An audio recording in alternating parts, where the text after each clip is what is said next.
Hey everyone, I'm Tony and this is my husband Fred. Hello everyone. And this is our chat. Welcome. So glad to be here today, Fred. Yeah, me too. Yeah, and we're so glad to be here with you all. That's right. Today, we're going to talk about the power of your voice. Yes. Yes. So what do you think about that? Oh, I mean, I think that's a great topic to talk about. But of course, I do have a question. Oh, okay. What's your question? What do you mean about the power of your voice? Well, I'm glad you asked, okay? Right. So I certainly don't mean yelling or roaring at someone or, shaking your neck at them, getting them told, get you off my case. That is not what I mean by the power of your voice, okay? Okay. The power of your voice is your authority. It is the ability and the confidence to stand fully in who you are and say what you mean and mean what you say and be okay with that. Okay? That is what I mean by the power of your voice. It's not being sassy, okay?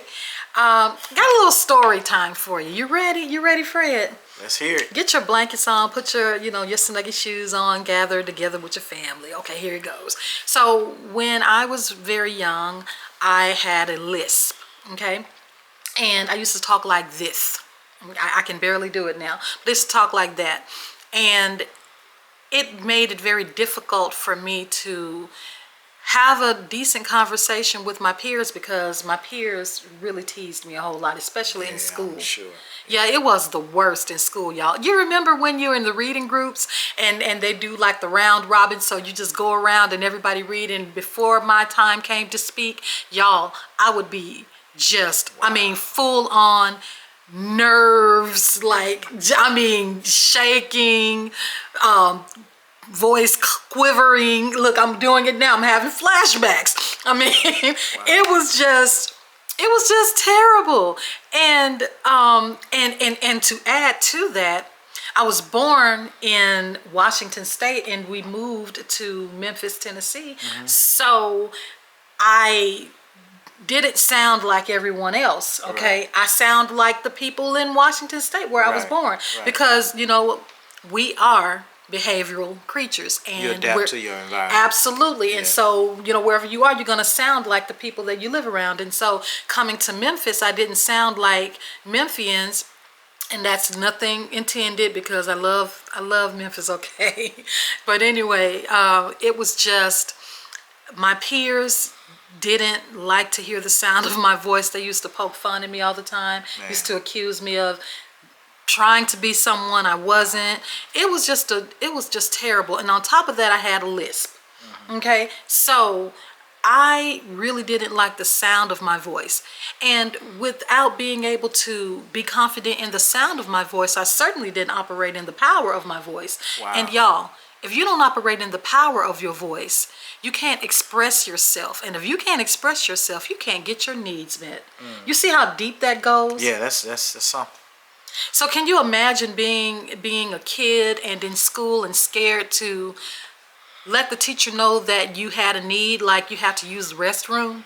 I gotta go to the little girls' room and I can't raise my hand and let them know because I know that my peers are gonna poke fun at me and make me feel bad. Yeah. So I held it in.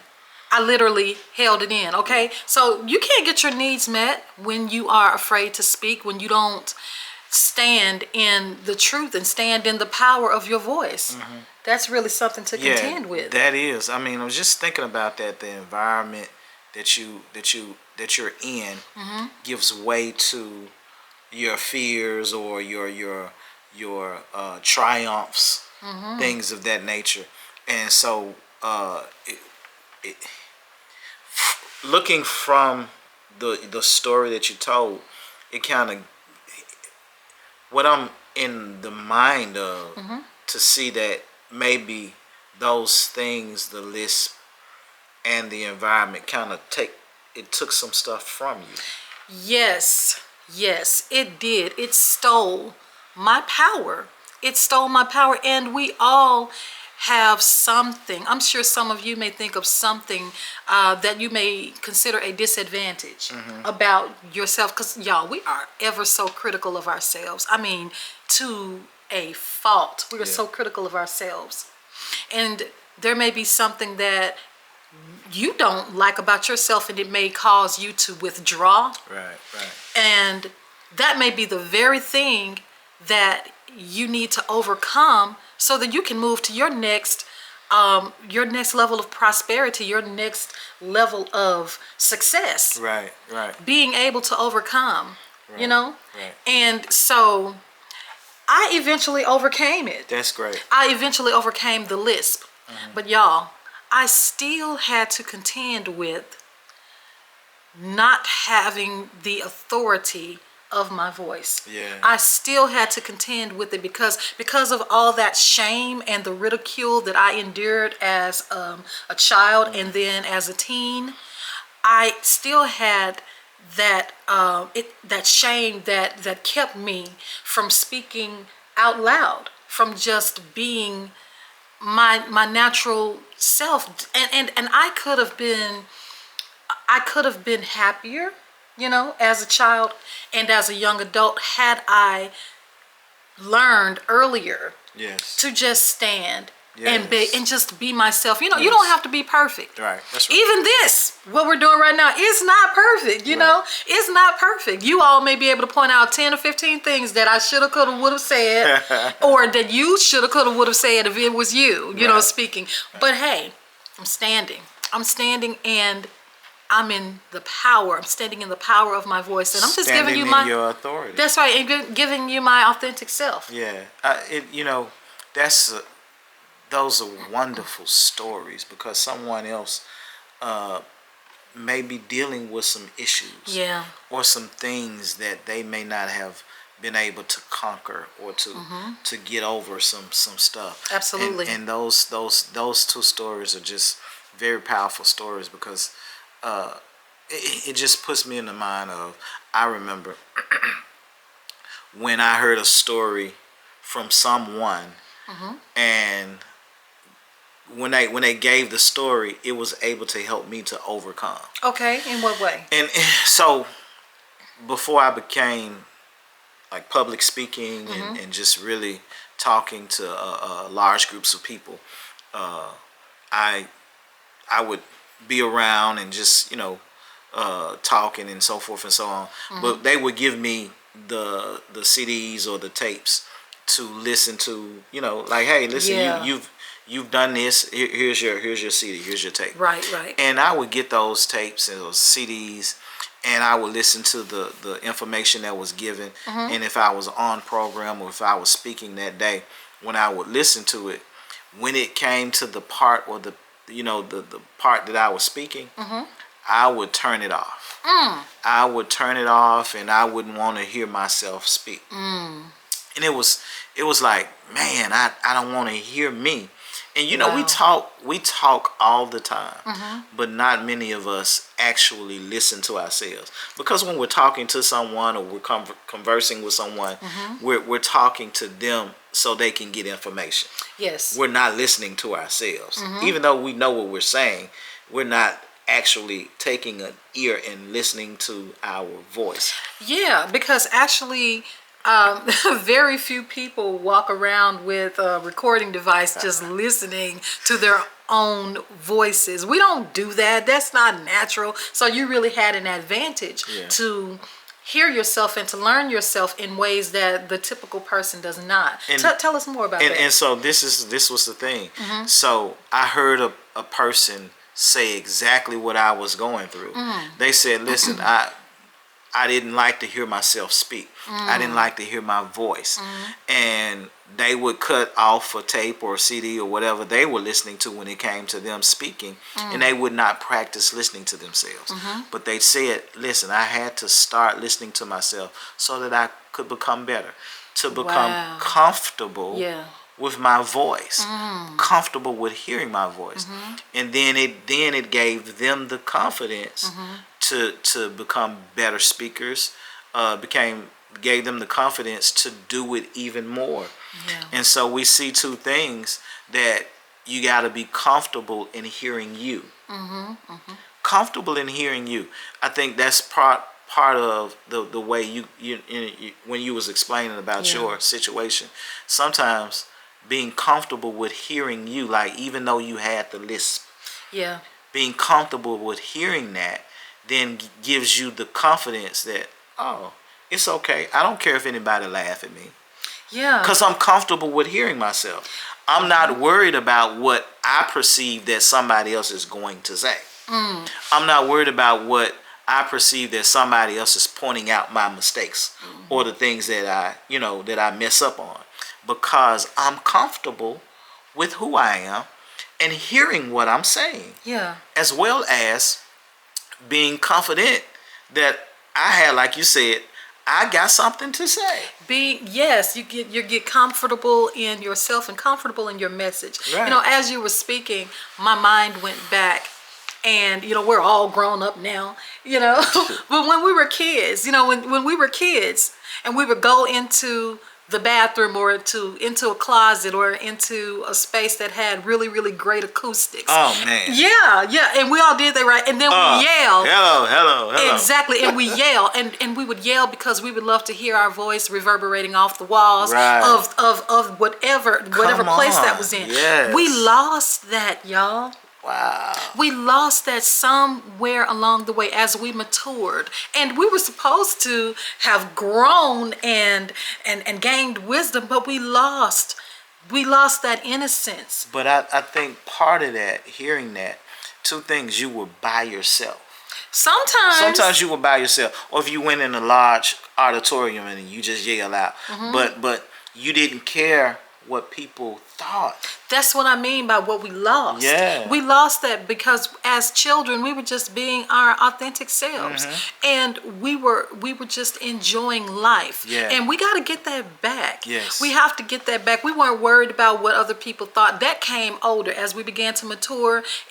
That's when all those critical thoughts came in. But that is another topic. Y'all got to stick with us because we will go there. We're gonna talk about it. Yes, but at this point in the conversation, I would like to bring up something that may feel a little bit negative.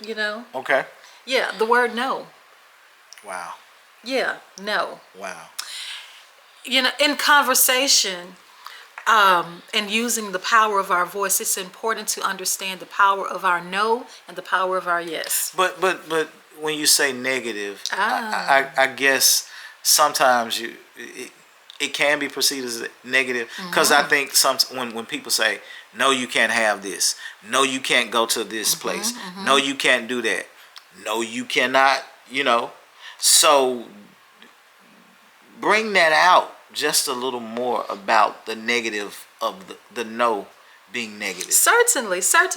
And so that was just a little play on words, but no is as important as yes, because no creates boundaries for us. Even just like what you just said, no, you can't go here, no, you can't have that. Yeah, well, why not? We don't always understand when the no is given to us, what it is holding back from us. Tough. What negative things are being held back from us. That's good. And what terrible things are prevented just because the no was put in place. Right. Okay, but when we use the word no, we are creating healthy boundaries. Sometimes we are protecting ourselves, we are protecting our families, we're protecting our sanity sometimes, and we're protecting our rights just by using the word no appropriately. That's it good. Is as important as our yes. That's good. And just thinking about that, because sometimes when the no comes for the person who's receiving the no, it does seem like it's a negative. Doesn't it though? It really does. You're on the job and you say, can I take an extra such and such, or can I have this day off? No, you can't have that. It gets rejected, and you mad as Sam. Right. A junkyard dog or whatever, you're hot. Yeah. But not understanding that maybe 3 people have already taken off. Exactly. That's part of what you were saying. Not understanding the understanding of the reason why it's a no. But we want to speak no. We want to use our no's with understanding. Right. We want to use, and again, this is about the power of your voice. Your voice. We want to use our voice with understanding. And when I say, okay, this is an example that I want to share. Say, for instance, you say you want a pecan pie. Some of you say pecan, okay? But let it be known that I cannot make a pecan nor pecan pie, okay? So if Fred asks me for a pecan pie, and I say, oh yes baby, I can do that tonight because I want to be a good wife, I want to meet his needs, and I'm gonna move heaven and earth to get that pie made, okay? Well, I may have several things on my plate. Right. I may have several obligations that I need to meet, but I'm going to prioritize this pie because I want to please my husband. I'm saying yes to him, okay? And so, being that I do not know how to make that type of pie, I will have to get on social media and learn how to make it. And then I want to make it really well. I want to make it like down home. So I want the good recipes. Y'all know sometimes they give us the watered down recipes.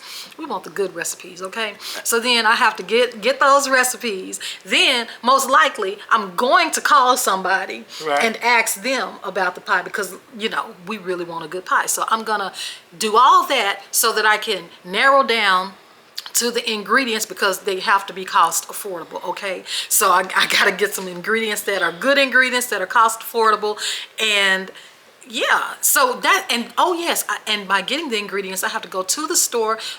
I have to complete so many steps to make this pie when I could have just negotiated that thing and said, you know what, babe, I would love to make that pie for you, but I'm not able to do it today. How about we plan to make that pie on Saturday, which will give me more time to do all the things that I need to do, because if I push and try to make that thing happen, and then I get the pie made, but look, the pie may burn, but even if it doesn't, even if it's like perfectly made, and I neglect all the things that I needed to do, I'm going to resent you. Listen, I'm going to resent you. It's guaranteed. So let's look at this. Okay. She talking about resentment and all that. Let's use another word. We know that we're going to use our yeses and our nos responsibly, not regretfully. Come on. Right? And that is right. And that is right. And yes, and that's broadening the point, because that is exactly right. Because we can grow to resent each other and even ourselves when we are not honest with ourselves. And when we misuse our yeses and nos, when we don't count up the cost, and when we don't really deeply consider the things that we can do versus the things that we want to do. We want to perform these miracles. I got a cape, and I'm trying to get it done. I'm trying to do what I'm trying to be mom, wife, daughter, sister. Hey, I'm trying to do excellent employee. I'm trying to fill all the slots. I'm trying to do it right. So you got a cape and an S on your chest. And a crown. And a crown. Wow, that's a lot. Absolutely. And some of you all are wearing the same apparel. Y'all got some of the same gear. That's right. And we have to learn how to differentiate and negotiate and use the power of our voices to stand in the truth, and just to be honest with ourselves and honest with each other, and we will have better relationships. That's right. And better, and we'll feel better about ourselves. Yeah. So the no and the yes, like we stated before, there's responsibility with it. Yeah. I think also it's just another little take to look at it as well, is knowing how to give the no. Ooh, absolutely. Or how to get, You mean I can't be like, get you told? No, you shouldn't be like that, because that get you told might get you fired. Absolute nugget, y'all. That's a nugget, and that is so true. And when you come with the information, you could, I think we've talked about this, you could be ever so right in the information that you have, to trying to tell somebody what, but it's how you give it to them. Presentation. You know, if your supervisor, your boss, is telling you to do something, and you coming with them, or you ask them a question, and you could be ever so right in giving them the information of it, but the way you give it to them, you could be right in giving them that information. And they turn around and still say no because of how you did it. Right. You know, so Right. you have to be careful in how you use your yeses and your nos, or your get your toes, or your authority of your The authority of your voice. right, or the power. Like, it's the same thing interchangeably. The power of your voice. So I think that's a part of it as well. And thinking about that, you know, it's just a part that you gotta definitely take control of. Yes. You know. Balance. Yeah.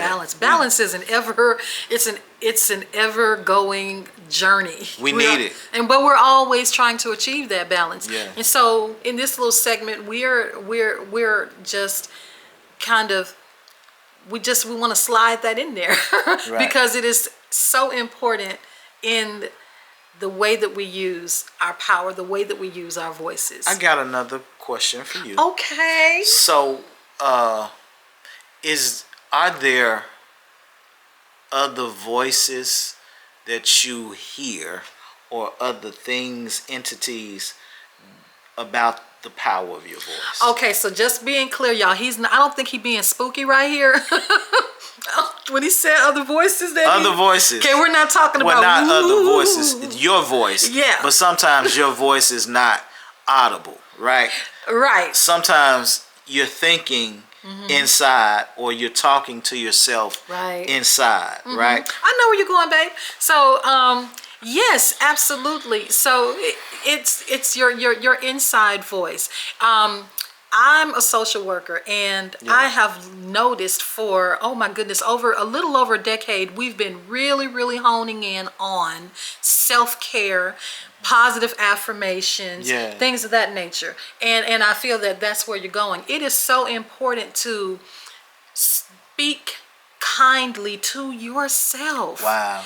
And being honest with yourselves, and being honest with yourself is not only saying the truth as you see it to be, your flaws and whatnot. It's not only about that, but it's about speaking the truth, baby, that you need to see and that you need to know. The truth that you perceive. I am lovely. I am a joy to be around. That's right. That's right. I am positive. That's right. I am important. We have to speak those positive things about ourselves. That's true. And when we treat ourselves well by doing that, we treat ourselves well, then we can give good things to others, because you cannot pour from an empty cup. Ooh. You can't give what you don't have. Oh my God. So if we are saying negative things about ourselves and thinking negative things about ourselves, how can we be joyful to be around? How can we be positive? How can we positively affect someone else's life? And can we go back just a second? Oh yeah, absolutely. This is a chat, baby. We're on. Wait. You said you can't pour from an empty cup, so that means you don't have anything in you.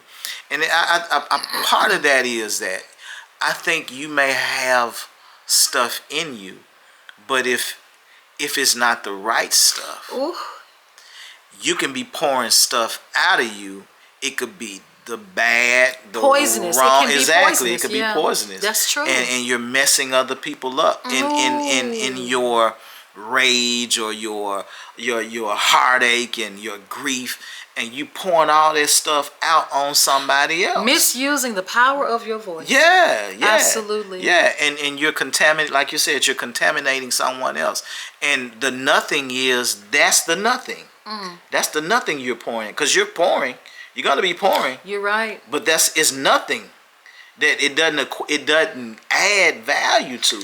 That part. Yeah, it doesn't add value to someone else. And so you're pouring negative stuff out on somebody. Which is worse than nothing. Yeah. Which is worse than nothing because, yeah, I get that. Yeah, so that was so good. And we don't want to pour nothing. No, we don't. We want to have substance with our words. We want to have positive substance. Yeah, yeah. We want to have life-giving, and Right. we want to evoke change and good changes. We want to evoke positive feelings, and we want to help build people up because we're all in this together. That's right. We're all a part of a wonderful community, and if I'm pouring good things into you, then you can pour good things into me. And That's right. and I'm so glad that is coming up right now because you can pour into us by subscribing. Yeah. And commenting good things, you Yeah. know, give us some good stuff, you know, we love to hear from you. We want to meet you, we want to reach out, we want to touch you. We're going to read your comments and like Yeah. and share. Yes. That's how you can pour into us. You and we help can the keep- channel to grow. Yeah, we can Yeah. keep this thing going. Yes. Thank you so much, Ms. Pratchett. Yeah. This has been a wonderful chat. Yes, indeed. And you have given us some good stuff, some good nuggets to chew on. As did you. To chew on at this chat. And so we're going to, kind of give them a break for a moment. But we're going to allow them to come back. And like she said, like, comment, subscribe, and share. Mm-hmm. Because when you share, you are spreading the good news. Okay, Yeah. you're spreading positivity because it's all good on this channel, y'all. And it's just so wonderful to meet with y'all today. Hey, we're gonna see you next time. Yeah. All right, but in the meantime, And in between time, we'll see you on the next chat. all right.